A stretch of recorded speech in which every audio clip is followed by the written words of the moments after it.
Hello guys, welcome to Veda's beauty world. ಮಕ್ಕಳಿಗೆ ಕರಿಬೇವು ಇಷ್ಟ ಆಗುತ್ತಾ? ಖಂಡಿತ ಇಷ್ಟ ಆಗಲ್ಲ. ಮಕ್ಕಳಿಗೆ ಮಾತ್ರ ಅಲ್ಲ, ದೊಡ್ಡವರಿಗೂ ಇಷ್ಟ ಆಗಲ್ಲ.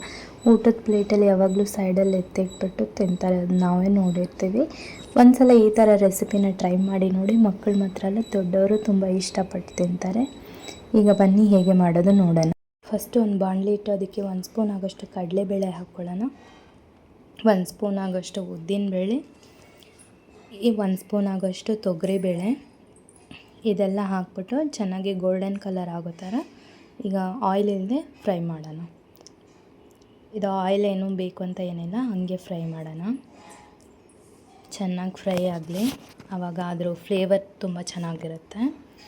ಅದಕ್ಕೇ ಒಂದು 2 ಟೇಬಲ್ ಸ್ಪೂನ್ ಆಗೋಷ್ಟು ಕಡಲೆಕಾಯಿ ಬೀಜ ಹಾಕ್ಕೊಳ್ಳಿ. ಅದನ್ನು ಹಾಕಿ ಚೆನ್ನಾಗಿ ಫ್ರೈ ಮಾಡಿ. ಈಗ ನಾವು ಎಷ್ಟು ಫ್ರೈ ಮಾಡ್ತೀವಿ ಅನ್ನೋದ್ರ ಮೇಲೇ ಆ ಪುಡಿ ಘಮ ಬರುತ್ತೆ, ತುಂಬ ಚೆನ್ನಾಗಿರುತ್ತೆ. ಅದಕ್ಕೆ 1 ಸ್ಪೂನ್ ಆಗೋಷ್ಟು ಕಾಳುಮೆಣಸು, 1 ಸ್ಪೂನ್ ಆಗೋಷ್ಟು ಜೀರಿಗೆ, ಇದನ್ನು ಹಾಕಿ ಚೆನ್ನಾಗಿ ಫ್ರೈ ಮಾಡ್ಕೊಳ್ಳೋಣ. ಕೈ ಬಿಡದೆ ಆಡಿಸ್ಕೊಳ್ಳಿ, ಇಲ್ಲಾಂದರೆ ಸೀದೋಗುತ್ತೆ. ಈಗ ಇದು ಚೆನ್ನಾಗಿ ಫ್ರೈ ಆಗ್ತಾ ಇದೆ ನೋಡಿ. ಈಗ ಅದಕ್ಕೇ ಖಾರಕ್ಕೆ ನಾನು ಗುಂಟೂರು ಮೆಣಸು ತೊಗೊಂಡಿದ್ದೀನಿ, ಒಂದು 4 ಪೀಸು. ಅದನ್ನು ಸೇರಿಸಿ ಚೆನ್ನಾಗಿ ಫ್ರೈ ಮಾಡೋಣ. 1 ಸ್ಪೂನ್ ಆಗೋಷ್ಟು ಧನಿಯಾ ಕಾಳನ್ನ ತೊಗೊಂಡು ಹಾಕ್ಕೊಳ್ಳೋಣ.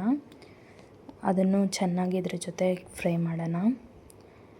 ಚೆನ್ನಾಗಿ ಫ್ರೈ ಆಗಿದ ತಕ್ಷಣ ಒಂದು ಪ್ಲೇಟಿಗೆ ಟ್ರಾನ್ಸ್ಫರ್ ಮಾಡ್ಕೊಳ್ಳಿ. ಅದೇ ಬಾಣಲಿಗೆ ಒಂದು 20 ಎಸ್ಲಾಗೋಷ್ಟು ಕರಿಬೇವು ಹಾಕ್ಕೊಳ್ಳಿ.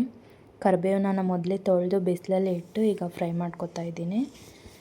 ಈಗ ಅದನ್ನು ಒಂದು ಪ್ಲೇಟಿಗೆ ಹಾಕ್ಕೊಳ್ಳೋಣ.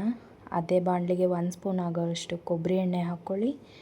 ಒಂದು ಚಿಕ್ಕ ಸೈಜ್ದು ಇಡೀ ಬೆಳ್ಳುಳ್ಳಿನ ಜಜ್ಜಿ ಹಾಕ್ಕೋತಾ ಇದ್ದೀನಿ. ಅದನ್ನು ಅದರ ಜೊತೆಗೆ ಚೆನ್ನಾಗಿ ಫ್ರೈ ಮಾಡ್ಕೊಳ್ಳೋಣ. ಅದ್ರ ಫ್ಲೇವರ್ ಫುಲ್ ಬಿಡಬೇಕು, ಆವಾಗ ಚೆನ್ನಾಗಿರುತ್ತೆ. ಇಲ್ಲಾಂದರೆ ಪುಡಿ ಹಾಳಾಗೋ ಚಾನ್ಸಸ್ಸು ಇರುತ್ತೆ ನಮಗೆ. ಸೊ ಅದನ್ನು ಚೆನ್ನಾಗಿ ಗೋಲ್ಡನ್ ಕಲರ್ ಆಗೋ ಥರ ಫ್ರೈ ಮಾಡ್ಕೊಳ್ಳಿ. ಈಗ ನೋಡ್ತಾ ಇರಿ, ಅದನ್ನು ಎಷ್ಟು ಚೆನ್ನಾಗಿ ಬೆಂದಿದೆ. ಈಗ ಅದನ್ನು ಒಂದು ಪ್ಲೇಟಿಗೆ ತಗೊಂಡು ಇಟ್ಕೊಳ್ಳೋಣ. ಈಗ ನಾವು ಏನು ಹುರಿದಿರ್ತೀವೋ ಆ ಮಸಾಲೆನ ಒಂದು ಪ್ಲೇಟಿಗೆ ಹಾಕಿದ್ದೀವಿ.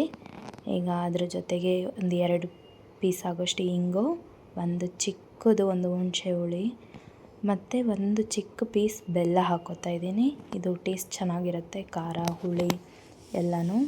ಸೊ ಇದನ್ನು ಒಂದು ಮಿಕ್ಸಿ ಜಾರಿಗೆ ಹಾಕ್ಬಿಟ್ಟು ಫೈನ್ ಪೌಡರ್ ಮಾಡ್ಕೊಳ್ಳಿ. 90% ಇದು ಪೌಡರ್ ಆಗಲಿ, ಒಂದು 10% ಸ್ವಲ್ಪ ತರಿ ಇದ್ರೇ ತುಂಬ ಚೆನ್ನಾಗಿರುತ್ತೆ. ಈ ಪುಡಿ ಬಂದು ನಿಮಗೆ 1 ತಿಂಗಳು ಆಗೋ ತನಕನೂ ಹಾಳಾಗಲ್ಲ. ಬೆಳಗ್ಗೆ ತಿಂಡಿ, ಇಡ್ಲಿ, ದೋಸೆ, ಅನ್ನಕ್ಕೆ ಒಗ್ಗರಣೆ ಹಾಕ್ಕೊಂಡು ಚಿತ್ರಾನ್ನ ಥರನೂ ಕಲಿಸ್ಕೋಬೋದು, ಚೆನ್ನಾಗಿರುತ್ತೆ. ಇದಕ್ಕೆ ಈಗ ಎಷ್ಟು ಬೇಕೋ ಅಷ್ಟು ಉಪ್ಪು ಹಾಕಿ ಒಂದು ಸಲ ಗ್ರೈಂಡ್ ಮಾಡ್ಕೊಳ್ಳಿ. ಒಂದು ಪ್ಲೇಟಿಗೆ ಪುಡಿನ ಹಾಕಿ ಅದನ್ನು ತಣ್ಣಗೆ ಆರಕ್ಕೆ ಬಿಡಿ. ಮಕ್ಕಳಿಗೆ ಗೀ ಜೊತೆ ಮಿಕ್ಸ್ ಮಾಡಿ ಕೊಡಿ, ತುಂಬ ಇಷ್ಟಪಟ್ಟು ತಿಂತಾರೆ. ಒಂದು ಸಲ ನೀವು ಟ್ರೈ ಮಾಡಿ. ಲೈಕ್ ಮಾಡಿ, ಶೇರ್ ಮಾಡಿ, ಸಬ್ಸ್ಕ್ರೈಬ್ ಮಾಡಿ, ಕಮೆಂಟ್ ಮಾಡಿ. Thank you so much.